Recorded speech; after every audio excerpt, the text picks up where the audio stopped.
reappraisals and when we do our triennial, if you're interested. I think it matters to you. And then last but not least, there's a write-up of actually what events will occur as a result of this reval, how it's going to affect inside millage. And we're going to go through those sheets, but I thought sometimes it's hard to see on the screen, so we thought it'd be better to give you papers that you can kind of look at, if that makes sense. Okay? So can we start? He went like this, so that means yes. Okay, so my name is Chuck Walder. I'm the Geauga County Auditor. I want to just point out a couple members of my staff that I've asked to come. If after this presentation, we're going to take your questions. If you have specific questions, you want to reach out to somebody, I'm going to give you some names of people you can grab. Ron Leidy is over here in the yellow shirt. He's my Chief Deputy Auditor. Ron's like the shell answer man. If you need an answer, you go to Ron. And if you want a right answer, you go to Ron again. And then go to Chuck. Yeah, he yells at me. Pam is a person who greeted you. She's one of my deputy auditors and also my fiscal manager. We've got Bonnie in the back. Bonnie, raise your hand. She's in the real estate department. Next to Bonnie is Tim. He's one of our certified appraisers. Next to Tim is Heather. She's one of our certified appraisers. If you go the other way from Bonnie, you've got Lou. Lou's in our GIS department. He does a lot of the posting of the values and does all of the RealLink data. So you're familiar with RealLink. Lou is like the go-to RealLink guy. Who did I miss that's here? Anybody else? Kristen Sinatra is here. She's in our budget department. She does all of the budgetary work as well as the distribution of the budget information to the local subdivisions. And Michael Dorja. Michael Dorja is with ADP. So raise your hand, Michael. Michael's kind of not live streaming this. He's recording this, and we're going to make it available for later viewing. So I wanted to thank everybody for taking time out of your day to do this. I wish it were under better circumstances. I wish I was here being able to share with you good news. Although I am an advocate that I believe even in bad times, there is good that you can derive from it. So I want to start this with a joke that I learned down in the lobby. So I'm going to see if I can get this right because I'm terrible at jokes. I've been having a lot of nightmares lately, and just the other night I had a nightmare that I was a muffler, and I woke up exhausted. It was actually pretty funny. So that's the kind of spirit that we're. And actually, we were down in the lobby when the gentleman told me the joke. His wife just kind of rolled her eyes. So we're going to go through some PowerPoint screens. Some of this will be incredibly dry and boring because it really doesn't matter. But I thought it was important to give you some context because without the context, all you hear is results. And I don't know that that's always the best approach. So let me see if I got this thing fired up and working. Michael, you may need to turn this thing on. Oh, you said it was on that side. It's on this side. Okay, I just want to briefly go through the real estate process, the reappraisal process. Now, we do reappraisals every 6 years, and that's required by law. So this is the ORC. If you're an ORC person or a lawyer, you may want to write that down. That is the requirement that the statute requires me to do a on-premise or a visual appraisal of every parcel in the county. And that's required every 6 years. Every third year, so every half period between those 6 year increments, we do what's called an update or a triennial, where we do updates to that database. It doesn't mean values can't change in between those, but those are the requirements of law. So I'm going to quickly go through some of the other things we do. This requirement, which is this year, requires a physical street view of every parcel in the county. 52,000 parcels were visited in the last 18 months. We take market information based on sales for the last 3 years and we compare them to the particular parcel we're viewing. So it's a true comparative analysis of your market condition. We then create what's called a tentative abstract. We prepare it, submit it to the Ohio Tax Commissioner. That Ohio Tax Commissioner then runs it through their metrics and their sales records for the entire state as well as northeastern Ohio, and they provide us a range, a target range of what they believe the market should either rise or fall to in order to equate to true value. We then have the task of adjusting our values to either align or dispute what the state tax commissioner states. And I will tell you, We presented our first argument to the state tax commissioner, and they rejected it. They said it was too low. I believe our first was 24, maybe some change. They said, no, the data shows it should be higher.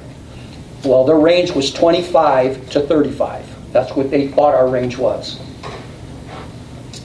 Once we submitted the final one that they approved, the state tax commissioner then allows us to create what's called a final abstract. We're working on that final abstract as we speak, which is taking the final data that they've approved and putting it into the form that accepts their database to our neighborhoods. Once the November election is done, the Board of Elections has to certify all the new ballot issues that are on that election.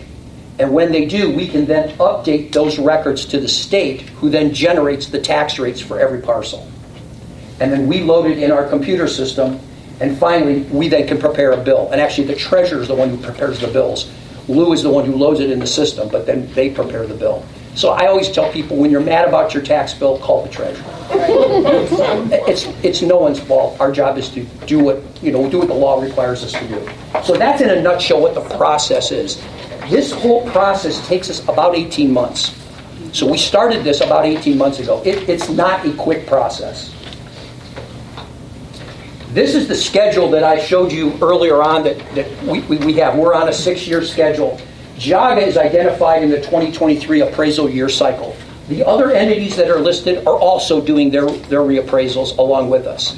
And I will tell you, I've actually asked my staff to go through and check to see what the range is of other people's changes. And Kristen did that as best she could. We saw everyone from 20% to 45%, I believe, was one of the highest, 45 or 50%. So the whole state is experiencing what we're experiencing. Not that should make you feel good. I don't feel good about that. 30% increase is still 30% increase, and it's outrageous in my view. You will also see that we are then going to have to do our update in 2026. So we're just following the schedule. Next year, other people will do their reappraisals. The year after, another group will do. There's an A clause, a B clause, and a C clause, and that's how we follow it. Okay? Before we get into actually what happens during the reappraisal, I thought it'd be important to define a few terms. In the auditor's office, when I first started, I learned that, they speak Greek, right? And they're talking away, and I'm like, oh boy, I got to catch up here because I don't have a clue what they're talking about. But the stuff really does make sense once you understand the terms. So let's first talk about what is market or appraised value. If you go to RealLink and you call up your parcel, you'll see that term and highlighted. You're going to see appraised value a lot on there, right? Well, that is what your home would sell for in the open market. That's what we believe your house is really worth. When you say, hey, what's your house worth? Go to your appraised value, and that's the number we think it is. Okay? But then you'll see something called either taxable value. Some counties call it taxable. We call it assessed value. And that is 35% of your appraised value. Because the legislature said you can tax on 35% of the actual market value of a parcel. That's what the law says. So we show you both your appraised value and then your assessed value. But if you just take the first one and multiply it by 0.35, you get the second one. So it's not fancy math, but you need to know that. And that value, that assessed value, is what we apply your tax rate to. It's not your market value or your appraised value, it's your assessed value. A lot of people hear, everybody hear the word, there's 1 mil levy on the ballot. Does anybody really know what that means? We got a gentleman who wrote House Bill 920 in the room, so yes, he's gonna know what that means. So a mill is really $1 of taxation for every $1,000 of assessed value. But remember, assessed value is 35% of your actual market value. So if you do the math on both sides of the equation, a 1 mil is $35 of taxation for every $100,000 of your market value. Does that make sense? If your house is worth $200,000, a 1 mil levy is going to cost you $70 a year. Makes sense? Straight math. It's when they get into fractions and all that, it's difficult. Now, effective mills. So this is actually relevant in this because this is what generated House Bill 920 in a sense. Effective mills is moving an old millage to today's dollars, because as time goes on, the value of the dollar becomes reduced, correct? So a levy passed, for example, in 1976 is worth a fraction of today's money. So we convert it to what it would be in today's money. That's when people talk about effective millage. So I always laugh because you go to some townships or villages and they say, wow, you got a lot of milled levy tax. Well, you have to know when those levy passed. You can't just say 20 is a big number. If all 20 mills was passed in 1976, effectively it could be 3, 4 mills. So you can't use that argument. You have to know when it happened, and effective millage is kind of the conversion chart for us, if that makes sense. Now here comes the real thing we're going to talk about today. That's called inside millage. Before this reval, did anybody, other than one person in the room, know what inside millage was? And did you really care? Probably not.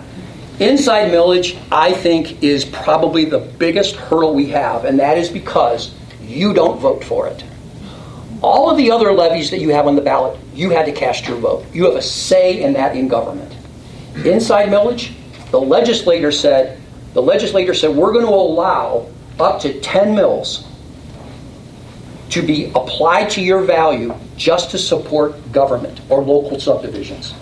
And in Geauga, we share that money. That money is split up. 25% of it, or 2.5 mills, goes to the county. The county office is here. 4.5 mills, or 45% of it, goes to whatever school district your parcel is in. And 3 mills, or 30% of it, goes to your local government. If you live in a township, it goes to the township. If you live in a village, it goes to the village. You live in the city, it goes to the city. That's how it's divided. You have no say in that tax. That is the component of your tax bill that the state legislature said, we're going to charge you just to give you government. Who would have thought we're paying for that? But we do. And then outside millage. I think we all understand what outside millage is. That's when you vote on a levy. So I always kind of laugh. Sometimes when you're in my position, and I get this, people get angry because their tax bill comes, and the first thing they say is, you raised my taxes. And so I look and I say, well, where do you live? And they tell me I live in Russell Township, which is where I live. And I said, well, you passed this many police levies, this many fire levies, and this many road levies. How did I raise your tax? I just voted. Maybe I didn't vote for them. The reality is, you have direct control over outside millage. My issue with what's happening with this reval, it's affecting what you don't have any control over. That's my issue. That inside millage, you don't control, I don't control. Somebody just applied it to you. So here's the questions that we've been seeing on what's going on with this reval. And first that people ask, is the value of 1 mill in Auburn Township the same as it is in Russell Township? And a lot of people have a misconception. 1 mill is 1 mill everywhere. And it is, by definition, it's 1/1000th of the value.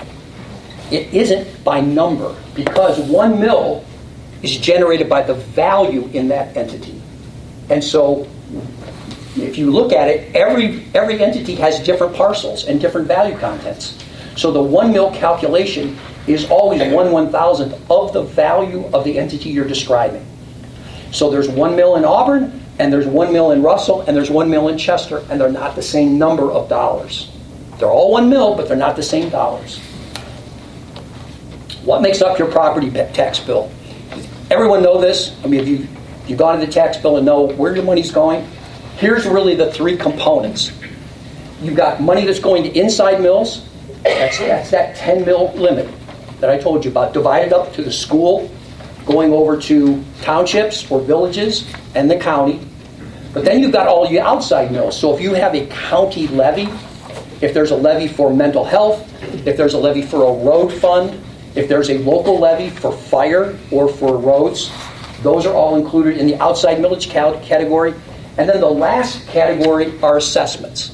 And assessments are if you're on a sewer, for example, or you have a water plant, or if you're a member of a streetlight district, or you have an ESID, which is an environmental special investment group.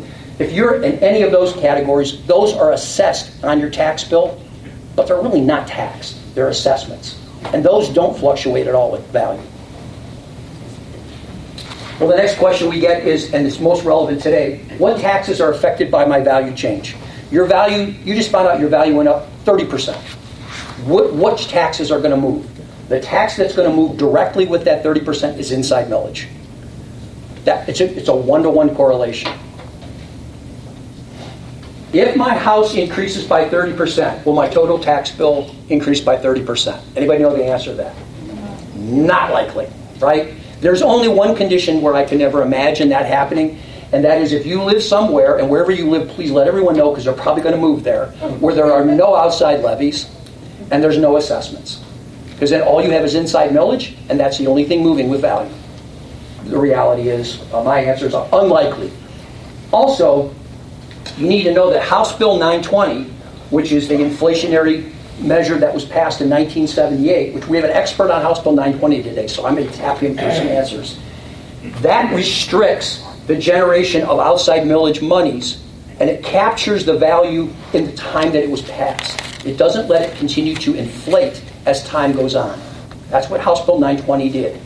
And a lot of people were upset with 920 when it happened. Personally, 920 is a savior. That could be the solution to this inside millage problem. If you think about it, why is inside millage treated differently than outside millage? It's all millage.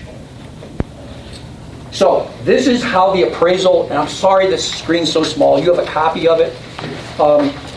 This is how our appraisal map turned out. I think the thing I want to pound home today is that although I'm telling you that our average in the county is 29.5%, you're not going to experience, the odds of you getting exactly 29.5% increase on your property are pretty slim, because it's an average. Some will be higher, some will be lower. That's numerical average. Chances are, though, your number will be something different. And it depends on where you live. So, for example, the highest reval rate that was applied on this reval was in South Russell Village at 37.7%. And remember, most of those people go to chagrin schools or the high school districts. They're going to come unglued on this. And I get it. The lowest was Parkman at 19.2. That's the range. Now, even in Parkman, not everyone got 19.2 because that's the average. Some will be below, some will be above. You got to remember averages. Here's what I call the inside millage windfall, and this is the part that really irritated me about what happened to inside millage. As soon as you have this chart, it's much easier to read. As soon as this reval occurred, we knew inside millage was going to shift proportionately to that increase, right? So this is the three breakdowns of entities who are benefiting from inside millage. The very top line, which I'm circling there, that's the county. The county is going to experience, and these are approximate numbers because we're doing math on the fly here. The county is going to get a revenue increase of about $2.4 million as a result of this reval. And my argument is the county didn't do anything to get that. You're getting taxed that much more. The schools are going to get a total of $4.3 million more money because they get 45% of it. And finally, all local governments, townships, villages, and the city combined are going to get almost $2.9 million. And you can see each entity, wherever you live, you'll see how much more they're going to get. Some are modest. I mean, you look at Aquila Village, they're going to get $1,300 roughly. I mean, is that earth-shattering? No. But if you look at the number of houses they have, that's a lot per house. So my issue with this is there is an unfair advantage or windfall provided to beneficiaries of inside millage that really didn't do anything to create value to your home. You created the value to your home. You improved the structure. You put new windows in. You're the one who's maintaining the exterior. Government isn't doing that. Matter of fact, government does everything to help you not do that. So that's my issue with what's happening. So let's just do a quick math exercise for how you can calculate how much you think your taxes are going to go up. Let's just say on average, and we know this, inside millage is going to increase by 30%. I'm going to round it up from 29.5 to 30% to make it easy. And we know typically there's only a couple exceptions, and Ron will give you the exact addresses. There's only a couple exceptions where somebody is not at the 10 mil limit. There's a couple of school districts way up in Kirtland. Thompson and Chardon. Yeah, there we go. So he'll tell you the addresses. They're a little bit below that because we share it with the district outside of the county. The school is outside the county. So that's an anomaly. Not relevant for our conversation today. Not true of Chardon. Pardon? Not true of Chardon. Not true of Chardon. We know from the definitions we had before is 1 mil yields $1 of tax for every $1,000 of assessed value. But remember, that's 35% of your real market value. So that cost is $35 in tax for every $100,000 of value. And we know that everybody is getting in the county approximately 10 mils of inside millage, and that's going to be $10 of tax for every 1,000, or $350 for every 100,000 of value. We just did simple math. If your home was appraised, so you think your home is worth $250,000, then let's go through the math of what's going to happen. Your current inside millage would be $875 a year. On your tax bill, $875 was going to inside millage. That equation is real simple. I took $250,000, which is your appraised value. I multiplied it by 35% to get your taxable value, or your assessed value. I then multiplied it by the $10 per $1,000 of value, and boom, you get $875. If you use the $35 rule, you know there's 2.5 hundred thousandths in 250 thousandths times 350. You get the same number. So however you want to do the math, it works. So now if your value just rose by 30%, what happens to the tax? It's straight math. It's just that number is going to go up by 30 more %. So your new cost is going to be $1,137.50 per year, or it's going to go up by $262.50. That's substantial. 45% of that increase is going to go to the schools, which is about $118. 25% or $66 is going to go to the county, and about $79 is going to go to your local government. So here's some other things to consider. If you have an existing levy that is on your tax bill, you have a protection mechanism built in. And you can thank the people in 1978 who pushed through House Bill 920. House Bill 920 applied what's called a reduction factor to the millage in today's money. So it took today's millage and it reduced it to the amount that it was when it passed. That's how that works. So we factor reduction factors into every single mill levy that's passed from things prior to this year. So that's a protection mechanism for you. Also, if passed in this current levy, we are told by the state that they will be sure that the amount certified in the ballot is true. What they don't know is what your value is of your home. What they know is they're only going to collect the amount that we advertised. So when you go to the ballot box and they always tell you how many mills and how much it will bring in, how much it will bring in is what they're going to hold true to. And then we backfeed that into the equation. Because values are moving now, they have to build in a moderate reduction factor, right? That's what they're going to have to do. And then lastly, if you have an assessment, don't worry, this has no effect on your assessment. So I know there's some folks that have sewer assessments specifically. Your values, your assessments are not going up 30%. No effect at all. Not that that's going to make you feel better. So what can you do? I guess that's the whole point of what we're doing today. What things can you do to offset what's happened? And then I'll tell you what we're doing. If you think your property valuation is too high, and you know, I guess this is where we have a leap of faith. Because as soon as somebody knows that their taxes are equated in some way to valuation, right away they want to say, oh, my house isn't worth that. But as soon as they put it on the market, it's going to go market for exactly what they said. That's the challenge here. We have to be true to the values. But if you think it is too high, here's what I recommend. Get an appraisal. Appraisals will be considered by the BOR in setting value. They just will, because they're the next best thing to an actual sale. You give me a certified appraisal from a certified Ohio licensed person, we will take it into consideration and go, oh, we have no reason to challenge it, unless there's something in that makes us challenge it. If you don't want to get an appraiser, or if you want to hedge your bet, get as much evidence as you can to justify a change to your value.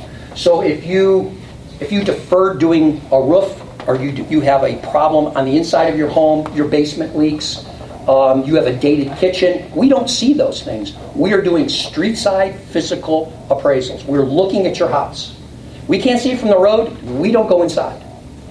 You know what's inside. So if you bring photos and say, look at my 1950 kitchen, My house isn't worth what you see. I think the outside looked nice, but it's got curb appeal, but not inside. That's a valid reason to argue a reduction in value, because we never see it. More importantly, if we've recorded something wrong, let's say we're saying you have 4 bedrooms, 3 bathrooms, and you have 5,000 square feet. You go, that's funny, I've got 3 bedrooms, 1 bathroom, and I'm 2,500 square feet. That changes your value. And our property card will have to be adjusted, and your value will have to be adjusted. And we're just human, so we can make a mistake. Once you get this, ask for what's called an informal review from our office. My real estate people will bring in outside certified appraisers in addition to themselves, and they will review your evidence, and they will negotiate with you to say, hey, you got a point here. Or, you know what, you say your square footage is this, but this is how we measure it. And our measurement appears accurate. Some people measure from the inside, we measure from the outside. So our values are all outside measurements, just so you know. So when you go to check us, check outside, don't check inside. If you can't get satisfaction through the what we call an informal review, then you always have the right to file what's called a complaint against valuation of real property. And it's called a DTE1. You Google it. It's a state form. Fill it out. You have a right to a hearing that you can show 3 members of the Board of Revision. It's myself, the treasurer, and 1 commissioner. And we will hear your evidence, and we will vote if we think, yes, that value is too high, or no, we think we're accurate. And then you have appeal rights after that. You can go to the state, or you can go across to the common police court. I encourage you to take advantage of this. This is your service. You're not going to burden me. You're not offending me if you do this appeal. I get it. I would do it too if I felt my value was wrong. The other thing you can do, and this is where we're kind of getting off the rails, and that's something we haven't done before. I would encourage you to look at the stakeholders who are benefiting from inside millage. And I would encourage you to encourage them to think about what they can do to offset this windfall. Now, there are some entities who have very good logic of why they need that windfall. I'm not here to dispute that or to argue with them. I'm simply saying, you are the taxpayers. You need to hold your government accountable. I can talk till I'm blue in the face. You are the voters. You're going to make much bigger impact on these entities than I ever will. Now, that's not stopping me from what I'm doing, but I'm asking you to help me do this. If you go to the county commissioners and say, hey, you're getting $2.4 million, you've got 2 levies here that you control. One's in Department of Aging, one's in JFS. Why don't you lower those levies and give them the money that you're getting on this windfall? It's a zero-sum game. Our taxes then don't change. You just saved us 25% of our tax. That's a legitimate question. Same with schools. I mean, I get schools are not funded properly. I get it's unconstitutional. But you know what? It should be voted by the people. That's what democracy is. And these schools are getting a lot of money with nobody voting for it. And they have to be held accountable for that. So I would challenge you to just say, why don't you not ask for as much, or why don't you reduce another levy in exchange for getting this windfall? And then it's a zero-sum game. If everyone did that, you would have no tax increase. Now, I was born on a Tuesday, it wasn't last Tuesday. We all know that's probably not going to happen, but I will tell you this. We did send letters of recommendation to all of these entities. Those went out this week, yesterday. Yesterday, I sent to the commissioners beginning of the week. It went to the other entities yesterday. I've already gotten townships contacting me saying, how do we do that? So there are people that want to do the right thing, and I encourage that, and I applaud them. Even the county commissioners asked during my budget hearing, what can we do to offset this? And I said, reduce your 2 levies. The treasurer, the prosecutor, and myself are going to the next commissioner meeting, which is Tuesday at 9:30 next week, to present to them a way that they can offset this tax increase. That's the true. We can either wait for Columbus to fix it, right? Or we can do it ourselves. Those are the options. Now, granted, this is a 1 year at a time fix, but I think we're going to be quicker than Columbus. It's just my guess, right? Because Columbus tends to do things by turning at the calendar page. But there are some other things that we are working on, and I wanted to share those with you. So there's 2 approaches that can be taken with this. In the stock market, when the whole stock boom occurred, they found out that when people were trading and it was causing the stocks to skyrocket, what did they do? they shut down the market. It's called a relief valve, right? When things got crazy, they just slowed the system down. Well, that's one thing they could consider doing in Columbus. Figure out a relief valve. When property values skyrocket, set a cap, a threshold. It can't exceed more than 5% on tax increase. Problem solved. At least it's slowed down. Or, the obvious solution here is they have House Bill 920. It's applied to outside millage, applied to inside millage, and call it a day. I'm guessing, and I probably shouldn't say this, but my experience with Columbus is they can take something very simple and make it very complicated until they never get it done. But I'm hoping that there are some people in Congress that want to do the right thing, and they know there's a problem. The problem is they don't know what the solution is. So we have reached out to Senator O'Brien, who covers Geauga, and she is an ex-auditor. That's why we reached out to her. She is on the Senate group that is working this problem. She wants to know a solution. She wants to do the right thing. She needs your encouragement. So contact your senators, contact your House of Reps. Lou, your question? I was just going to say that. Is it beneficial to contact? Yeah, it's always. Trust me, as an elected official, contacting somebody is always a good thing. Yes? I talked to the Ohio Department of Taxation today, and this is what they said to me. Current law provides the county budget commissions the ability to lower inside millage rates to protect against tax increases that are proportional to the increase in market value. Yeah, here's the problem. Sounds like that's... That is true. It's a true statement. Here's the problem they're not telling you. The Budget Commission is required by law to do its work by September 1st.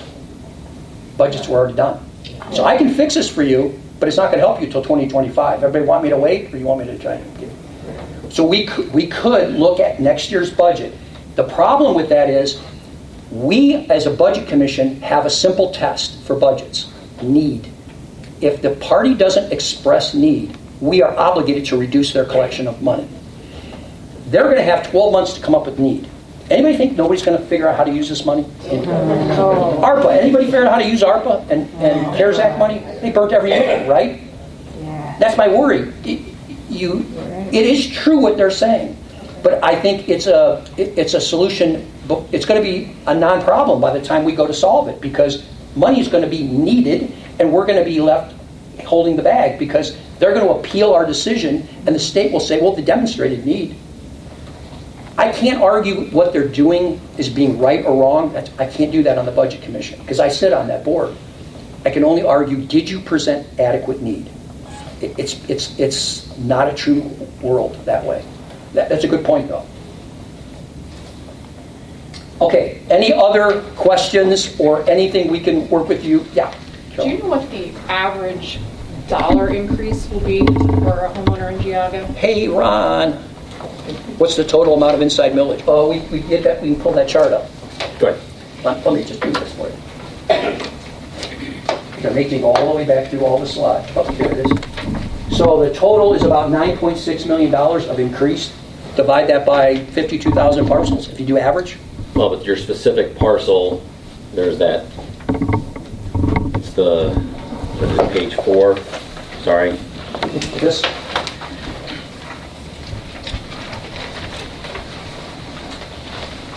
Page 4. You think I numbered this? All right, no. The quick math exercise. Oh, the quick math exercise. That's not page 4, huh? Okay. So Oh, sorry. your house value, then you just do the calculation by the assessed. Yeah, I mean, if you do it for the countywide, countywide average is 30%. So whatever, anybody can want to raise their hand and volunteer what they think their house is worth or what it is on real land. I could call that up. Whatever that number is, it's 200,000, 300,000, 100,000. You just use straight math. It's 10 mils, $1 per $1,000 of value, or $350 per 100,000. So if it's $200,000 house, your current amount is $700. It's going up by 30%. Your net effect is 30% of 700. Which is about what, 250? 210. Not 210? 30% of 750? 210. My bill went up $2,200 based on the escrow amounts they're taking out per month. So I'm guessing you went up more than 30%. 44.1. There you go. So he's way above average. That's the challenge we've got here. Again, These are all, that's why I kept underlining, on average is a really problem child because you got these huge spreads. You're really feeling the pain. That's why relief is more important to you. Yes, ma'am. Where do we find, or is it on Real Link, what our Values. value is now? Or Yeah. So here's what we're working on. You can right now go to Real Link and you can see your current value. We have loaded in what your new values are. We haven't pulled the trigger yet. We're putting together a calculator for you. You can go to your parcel. You can click on a button and say, here's what mine was, here's what it is, how much is it going up? And we'll get you close. Because when we'll know your actual increase. Right. This gentleman had the exact point. If I do 30%, half the people, 90% of the people will have the wrong number because it's an average. So we're going to go parcel by parcel. I'm told that's being worked on as we speak, and it should be done hopefully within the next few days, and then we'll go live, and that'll be published on the auditor's site. That's a really good question. Thank you for asking. Where do I go to get this, The estimator, yeah, what we'll do is we're going to get a letter in the mail. Everyone here is going to get a letter in the mail that owns parcels. And it's going to tell you when that link is ready, just go to the auditor site and we'll put a hot link at the top of the page. Click on that, it'll take you to that environment. all right. And that'll be right in Real Link. Yeah, yes, sir. And since 1995, 2022, the assessed values have gone up 45%. Yeah. And they're trying to raise it now 30 to 45% in 1 year. Well, I don't know that it's from 95 till now. There was actually a reduction in 2008, 2009. Right. Right? So it's one of these deals. It's not a straight line. It was a little bit of a slope because it went up and then it dropped. You're right. Inflation has, and we know for a fact, anybody who reads the paper or anybody who watches the news, the last 3 years, house sales are absolutely nuts. It's people were buying houses, they were fighting each other to buy the house. People with houses that should never have been on the market were on the market selling.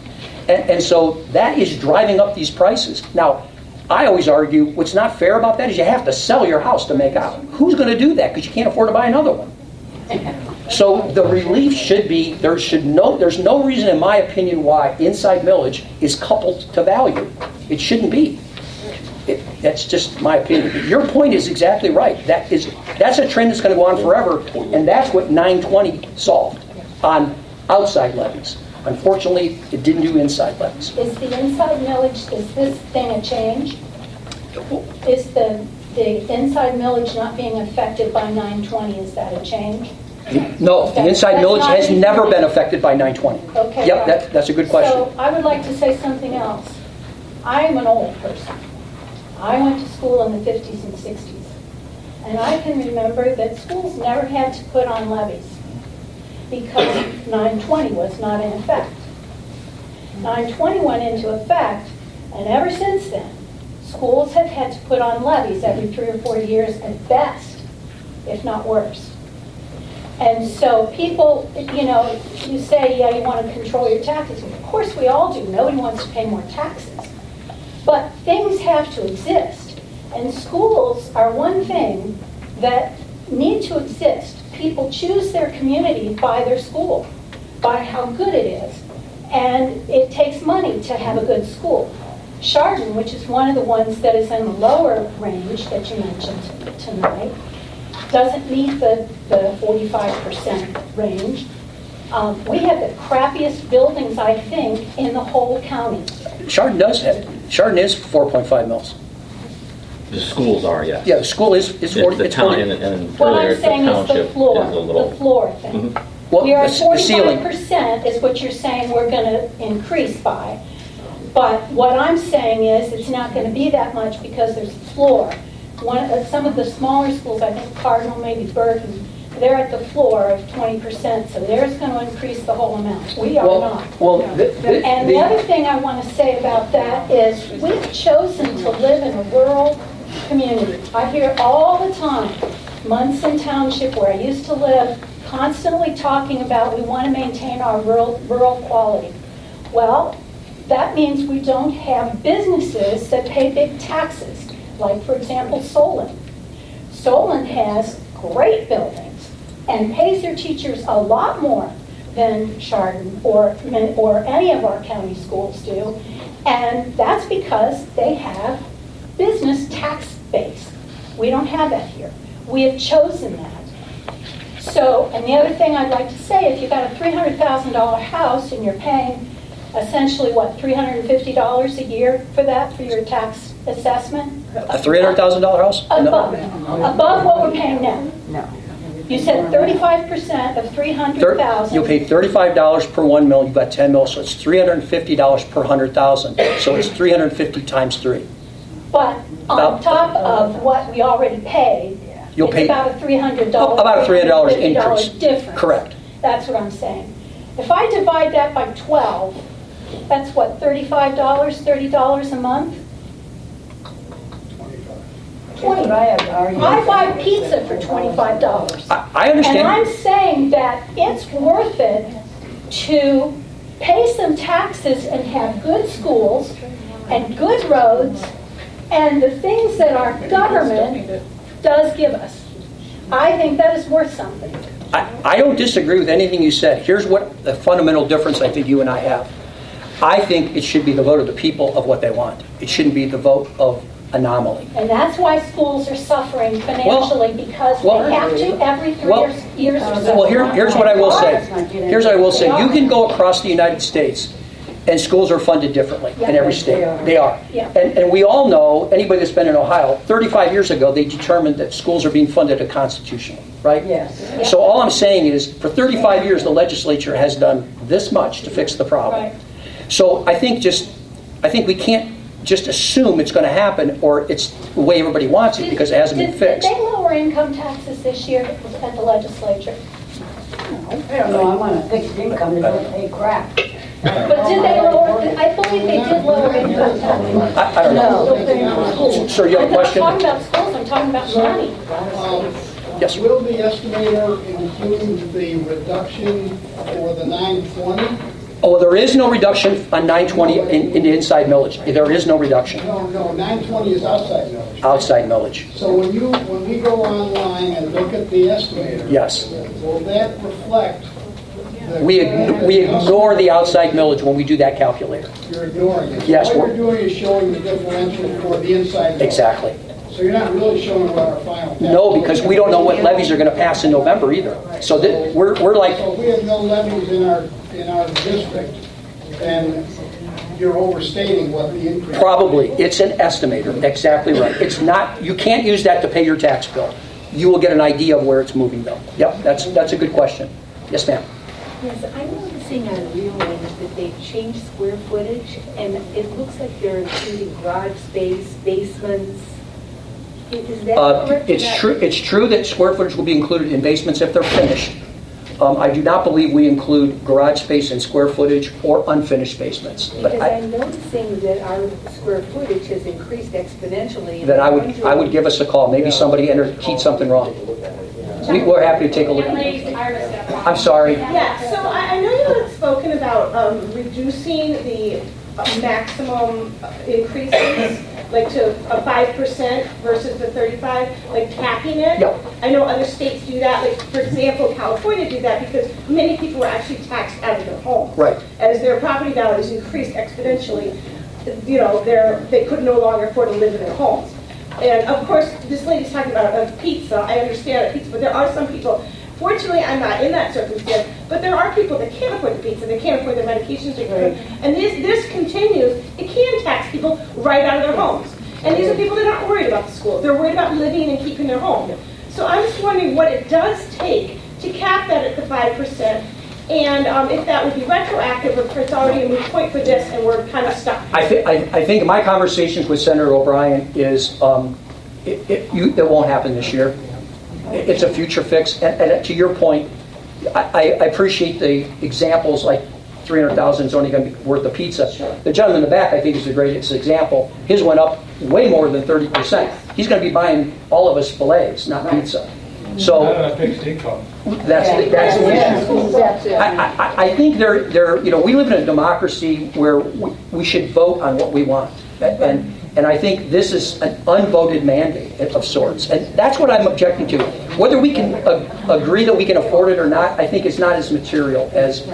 Shouldn't we have a say in our government? But that's just me. Yes, ma'am. I just have a question, a little bit different. Sure. Get off the heated one here for a Oh, thank you very much. Give her something. Because I don't want to get started. When it says here about when they're figuring up our appraisal, and, you know, residential, commercial, agriculture. Now, for instance, I'm agriculture, but all around me is commercial. Yeah. I live over there by the O'Reilly complex. So does that So- go by my agriculture? Ag is or different. does that You're make me higher? You're 26.1, I believe your number is. Let me go back to this chart right here. Ag went up, ag on average went up 26.1, a little bit lower. Are you on CUV, or are you pure Yes, ag? I am, and I'm also in a 210. So all of CAUV numbers have changed. 1810, stone basement, Yep. and our homes do not sell for crap on that street. All of the problem that ag is suffering from in this experience is ag land skyrocketed because people want to build houses. That's what's happened. And that's the unfairness to the farmer. It is, because we're not allowed to sell it that way unless we want to pay back. Well, that's true. You'll pay it back, and then the developer will make a fortune doing it. Yeah. So, I don't want to get in the weeds on it, but you will get a little less of a bump, but CAUV values went up 100%. The prime soil value in Geauga, 100%. Ashley Villas went up 300%. Holy crap. It's crazy. This is runaway. This is where we have to use some common sense. Sir, you had a question for a long time. I'm sorry. As an auditor, of course, living here, and you're going to suffer under this along with everybody else. What is the answer at the state level to handle this? If I had my wish, I am of the opinion, as an auditor, I shouldn't be a legislator. That's my personal opinion. I shouldn't. And the reason I say that is because my job is to test things. You shouldn't create something and then test it because you're biased, right? Yeah. But I do have a personal opinion. So I'm going to take off my auditor hat and put on my personal opinion. I think the solution is already in front of us. I think House Bill 920 has proven to at least work to stem the increase due to inflation. It puts it back in the hands of the voter. Your comment is exactly right. Schools have to constantly go to the ballot box, but you know what? They have to constantly go to the ballot box to put people in office too. We don't have life, well, except the Supreme Court. Be careful what I say. We shouldn't have life appointments. People should always have choices. And so my argument is, while it's not a perfect solution and it's got its own flaws, I think 920 could in fact, and I'm going to reach out to you, sir, because I know you know 920. I think it's a possible solution. It's worked since 1978 to the point that it was intended to. Is that To answer the gentleman's question, I was the chief deputy auditor in Geauga County, and we had a much higher inflation. Property values went up 60% when a reappraisal was done, and taxes were going up 60%. I worked for the county auditor, directly for him. I was his right-hand man. We put together a group of all 88 county auditors from across the state of Ohio and all 88 county treasurers, and we heavily lobbied the state legislature. I helped draft 920. 920 came into being because of that heavy lobbying by Republican and Democrat county auditors and county treasurers. We brought it to the attention of the legislature, lobbied them very heavily, drafted 920, and it became law. So the answer to your question is, lobby the state legislature. Is that what we'd have to do to get them to change from property tax to sales tax or something for the schools? Of course, absolutely. Because I think people I've have talked to forgotten. several state That's not legislators. They seem to always want to bounce everything off the county auditor. Yeah. Yeah, I know. What's the counter to that? Well, I don't speak for all auditors. I know you can't. I don't want to do that. I do, sir. I'm not trying to put words in. I do sit on the finance committee for the County Auditors Association. I co-chair that branch. We have opinions as individuals, but I think our goal is to protect the integrity of our offices, and one of our offices' requirements is land values and property values. It's also, though, we are also the people that people yell at when taxes change, and we get that. So I think, as an auditor, I think there is a solution in hand. And I just don't know why we can't just implement the solution rather than creating a new one.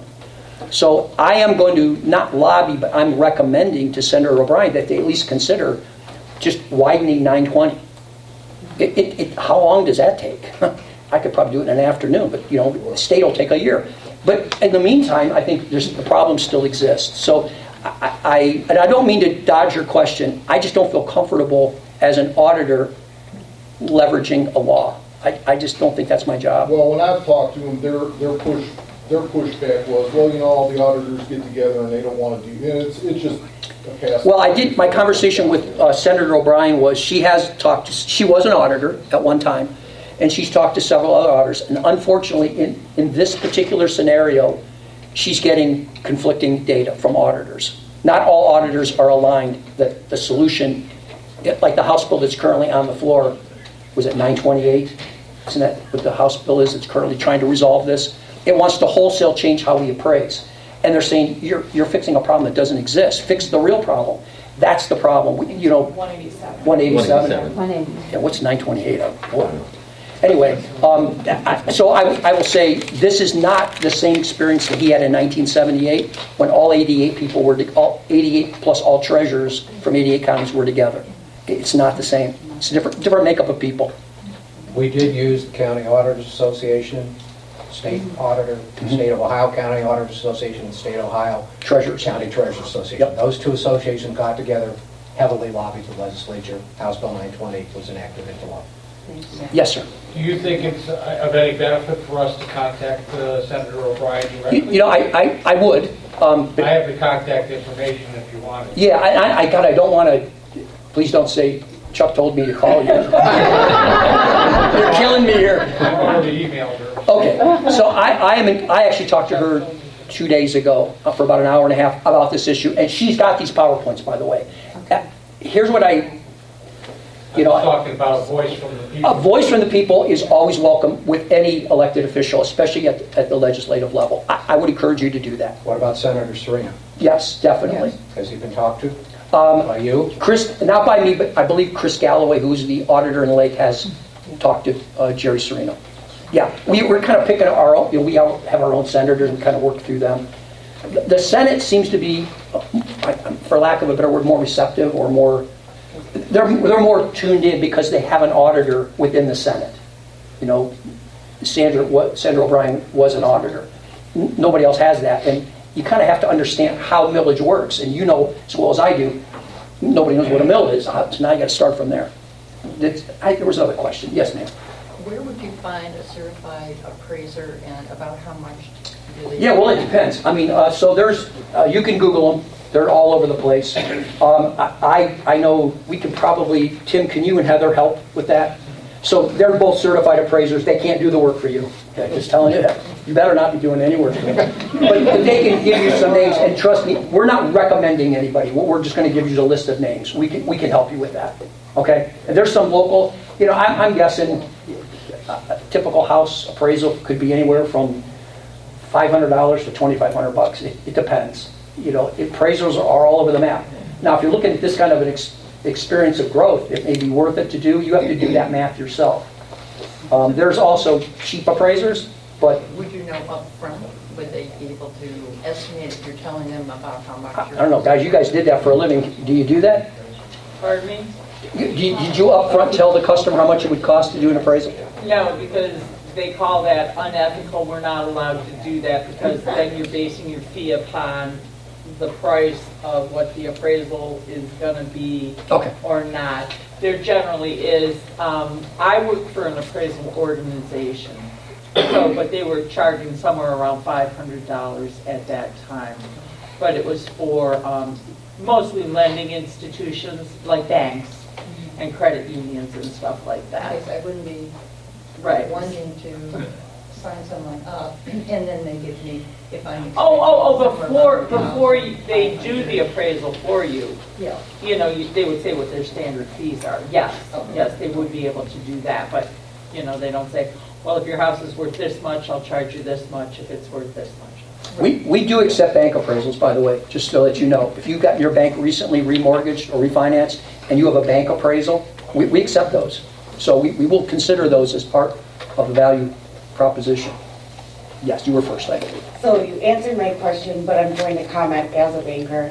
If anyone doesn't have a home equity line of credit on their home, most banks are offering them, and banks absorb the appraisal costs into that. As long as they expose it to you, though, right? Correct, and they also, with the home equity line of credit, now is a good time with the with the appraisals of the homes going up, a lot of people have more equity available than they have in the past. Good point. Thank you very much. So it kind of offset both sides. Yes. Yes, ma'am. While I'm aware that you don't know everything that happens in the Ohio state government, has there been any discussion at all about consideration for people on fixed income? Yeah. So there's huge initiatives right now for senior awareness, right? We know Ohio in particular, Northeast Ohio in specific, Geauga in particular, is dominating the statistics on the senior community. That's our largest growing group. So yes, the legislature is focusing on different initiatives to give senior relief. So far I've not been overly impressed with the result of that, but that's just my personal opinion. But it's an ongoing effort. I know there's actually recently an auditor who is running under that platform. He actually is not going to be an auditor anymore. He wants to run for the House to secure senior protection. Dave Thomas and Ashtabula. Because there was something that they took away from seniors. Yeah. At a certain Well, what they did is, so they reduced thresholds. They made the threshold for homestead. They made it higher, so it was harder to get it, which I thought was really unfair to seniors. I mean, look, I'll share with you. I don't have any children. My wife and I have lived here for 37 years. We paid school tax for 37 years. I have no problem with that. There comes a point in your life, though, where you couldn't ever use the service. It's virtually impossible. I mean, I'm not going to have kids right now. But I'm still paying for it, and I'm still paying the increases to it. There's nothing built in the system to plateau at an age where, you know what, I think we do, just like veterans, I think we owe our seniors some advantage when they get to a certain age that stuff should plateau. You should be able to predict your expenditures better than what you used to. And I think that needs to be part of somebody's platform to push in Columbus. I think Dave Thomas, believe it or not, Dave Thomas is like 28 years old, which freaks me out that he's worried about seniors, but maybe he's got something in mind that I don't know. He's actually moving in that environment, and I encourage him to do it. He's a great auditor, too, which I hate losing him as an auditor, but go and go, do the right thing. Than him, it's probably not at the top of anyone's priority list right now. Right. Yeah. Right. And any other questions? Yes, sir.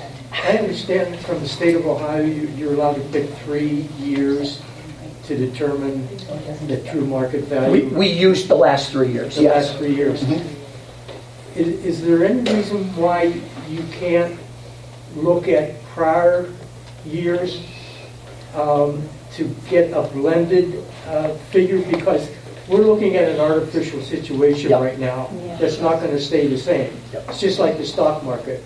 I couldn't tell you what the stock market's going to be, a year from now or 2 years from now. And I can't tell you what the value of my home is going to be because we're in a situation of too few homes, too motivated buyers, and increasing interest rates. And so people are bidding over.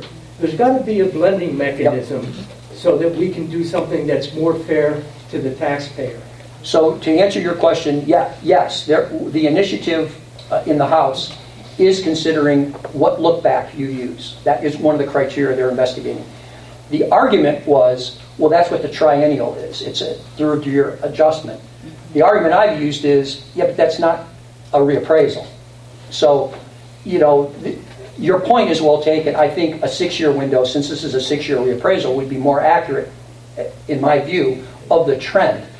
But remember, the definition, I don't determine that standard. That's the tax commissioner determines that.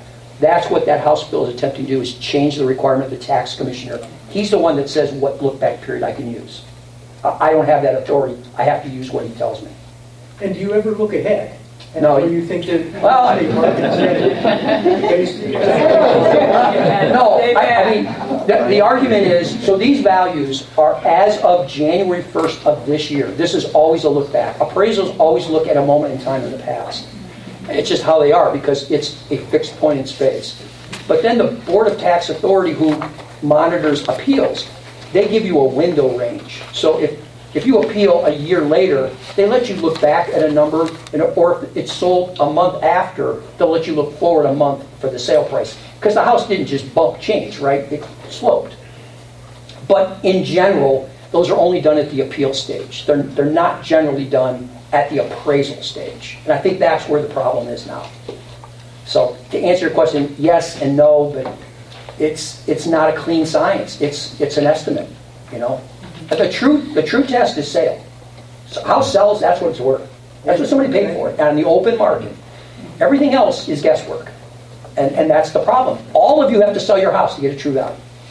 And yet, how many people here have sold their house in the last year? Nobody. So you're all experiencing what somebody else got. That's what's inherently unfair about it. But that's a really good question. Yes, sir. Is there something that could be done? Is there something that could be done to have that change, or is that something you would have to do through the state? It's got to go through the state. A tax commissioner, I think, is also a victim of or structure of Ohio Revised Code. So the legislature would have to make that act happen. Yeah, their hands are basically confined to the law, as are mine. You know, we've got very little wiggle room in this. One important person that we should go to, Senator O'Brien. You know, that's who I'm using because any senator you know. I mean, Senator O'Brien, Senator Serino, Matt Dolan would be a good guy. State reps. Matt Dolan would be a good guy. Sarah Fowler, if you know Sarah Fowler, she's a rep. You know, Steve Demetrio. You know, they may not cover your area, so you have to understand. If you're approaching them, they may say, well, you're not really a constituent. But, you know, they really all care about the same problem. So I chose Senator O'Brien because she is my senator. I mean, that's kind of how I looked at it. I got a letter from David Joyce suggesting her, and I encourage everybody to write to her. Yep. Or Sarah Fowler. But don't say I... I encourage it. You encourage it, yeah. The guy with the big increase. I also wrote to the Board of Commissioners, the Ohio Department of Taxation, and asked them to please work on this for the taxpayers. Good for you. Thank you for doing that. And Sarah Fowler and Brian. And again, we're going to be at the next commissioner meeting. I wrote to you too. Oh, did you? I read that letter. Pam. But anyway, we are going to be at the commissioners meeting next Tuesday. If you want to come and support us, you're welcome to do so. We're going to plead our argument and say, here's a way you can help the taxpayers. They do want to do it. They state they do. But, you know, like everybody, sometimes you need a little encouragement, right? I mean, you know, I know, yes, Luke. Is there a way that citizens can reach out to their school districts and talk with them about making some change? Yeah, I mean, here's what I would recommend. Right now, you know, it's the political season, right? Everybody got a sign in their yard. So definitely reach out to the people running for school board, but that's not going to fix this problem this year. I think you need to go to existing school board members and treasurers. You know, I think the lady had a very compelling argument that schools suffer from a different illness, but we all pay for it. And so I think there has to be give and take. My big issue is I think that everybody who's benefiting from this inside millage needs to understand they can hurt themselves forever by doing the wrong thing, right? I think if they do the right thing now, they build confidence in the tax base. The people say, I trust you because when you were getting a windfall, you thought of me. And now if you say you need money, maybe I'll think of you. I think that's what government should be. It never is. But we should go strive to that goal. And I know there are some people running for elected positions that carry that thought in their head. And I encourage you to reach out to them. There's people in this room that are running that think that way. And you should encourage them to fight the fight. Because it's not always pleasant. But it's our job. And you know, if we didn't want to do it, we shouldn't have taken this role. Where is the commissioners meeting at? It's right down the hall. Right, Pat, instead of going to the left from the elevators, go to the right. It's the first room. And when is it? 9:30 on Tuesday. Tuesday morning? Tuesday morning. Can you provide the resources that we would need on your website? You know, some of the people they've talked about here today. You mean like the senators and stuff? Yeah, we could do something like, can't we, Pam? Pam will take care of that. That's a good idea. Yeah, we can do that. Sure, we can put links to their locations and stuff. Yeah, happy to do that. Somebody else had a question. Yeah. Comment that most people do not understand. When there's a levy on the ballot, an operating levy for your community, for your school district, or the county, there is a difference between a renewal levy and a replacement levy. A renewal levy keeps the cap from House Bill 920 intact. If your school district or your city or your village or your township or the county commissioners ever let a levy expire, put a new replacement levy on the ballot for you to vote on, yes or no, to replace that renewal levy that they're letting expire, it starts the clock over again. Your rates are going to go up, your taxes are going to go up because it starts the clock over again with respect to House Bill 920. So be very careful. If your school board members, your township trustees, your mayor, and village city council or the county commissioners ever propose replacing an existing levy, not with a renewal of it, but with a replacement, if you don't want your taxes to go up, you better let them know that you don't want them to do that. Yeah, replacement, renew and add, or renew and increase. That increase is a new levy. So those are the Replacement buzzwords. itself starts the clock all over again. Replacement starts for House 920 Bill all over 920. again. Yep. So I mean, the safest levy to pass is a pure renewal levy because it doesn't change your tax. You know what you're going to get. Anything else, and you're going to get something. You were going to say something. Well, I just wanted to, you know, everyone's been talking about contacting your legislators. That, as you've said, that is what needs to be done. Is it has to be changed at the Ohio state level. But based on the appraisal schedule, this year is the year that most counties are either having a reappraisal or an update. So this is the time that's going to have the largest impact. Yep.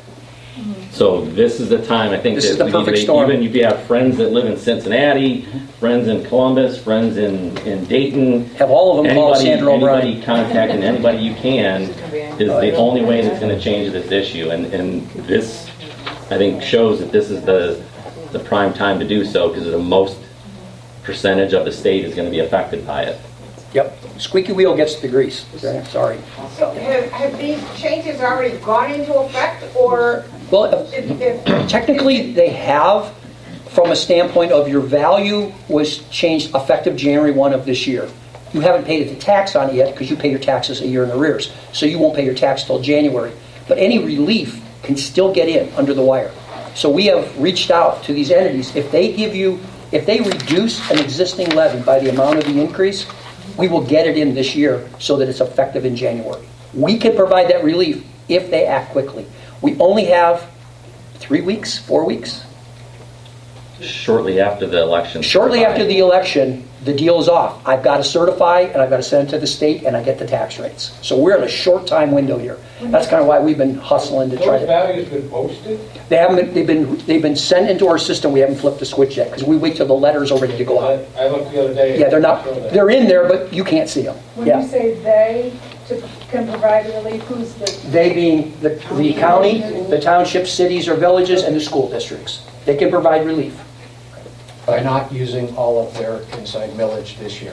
By actually reducing an outside millage levy by the amount of the increase. Because I don't want to populate inside millage to be available for people to grab. If It's a it's money, already you know. if it's on the ballot already, how can they reduce it? It's existing levy. They can throttle a different levy, the amount that they're going to get in excess and inside millage. We will work it out with them. So if they have a levy they're currently, let's take a township. Say they have a road levy that they've been getting $2 million or $1 million on a year. If they're going to get $250,000 more in inside millage, they can tell us to collect $250 less in that road levy, and they'll send the money over to road. Road gets made whole. You get a zero change. It's just the trustees have to have a motion and vote in favor. they'll pass a resolution, and I've already worked with the prosecutor's office. They're prepared to create the resolution for them to help them and guide them. And we're telling them, be a little conservative. These are estimates, but we can get you close. You know, we don't want to strap them for money, but we'd like to relieve you as much as possible. And your school board can do the same, and actually far more taxes go to the school districts than to the county and the villages and the cities and the townships. Any other question? I know I've kept you here a long. Yes, sir. Mr. Jones. But it was a little more than a month ago, I heard that the CAUV was going to go up 300%. Now, Ashtabula County went 300. Ashtabula, okay. Our most common soil type in Geauga went up 101%, 103%. You guys remember hearing that from Alec? Yeah, That sounds about. 103% in Geauga, 300% in Asheville. They're different because of the wineries and all that. They have a whole different structure. They have a lot more of that industry. Yep. Any other question? Oh, yes, sir. Yeah, so the township says, yeah, I'm gonna reduce our tax levies because we're getting this windfall. That's only for 2024. Yes. They have to do it again for 2025. Yeah, yes, you're exactly right. My solution proposal is short-term. That's why House bill change or some change in the legislature is permanent. You're exactly right. If they only did it 1 year, next year they'd get the windfall. So that's a really good, you got it. So you heard what I said. Every year. Yep. They'd either have to do it every year or we have to fix it some other way. Yep. Anybody else, or you folks can all go and go to sleep? Oh, yes, ma'am. I don't understand when you say the farm value went up 100. Soil type values. So Yeah. CUV, they analyze soil type values, Yeah. and they set a value for them. They went up 100% for the most common soil, and I don't remember the name of the soil How does type. that figure in? It affects the rate that they're going to give you for credit for CAUV. That's Good or bad?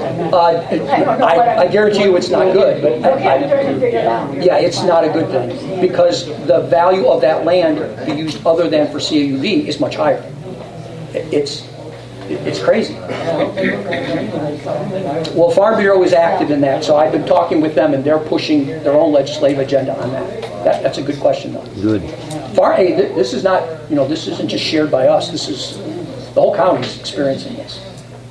Anything else? If you have any other questions, feel free to stick around. My folks will be here. If you forget something, you want to call my office, just call. We're happy to help you. I'm sorry that I have to give you that news, but please don't shoot the messenger. Or shoot the messenger. But, Thank you very much. remember Chris Hitchcock?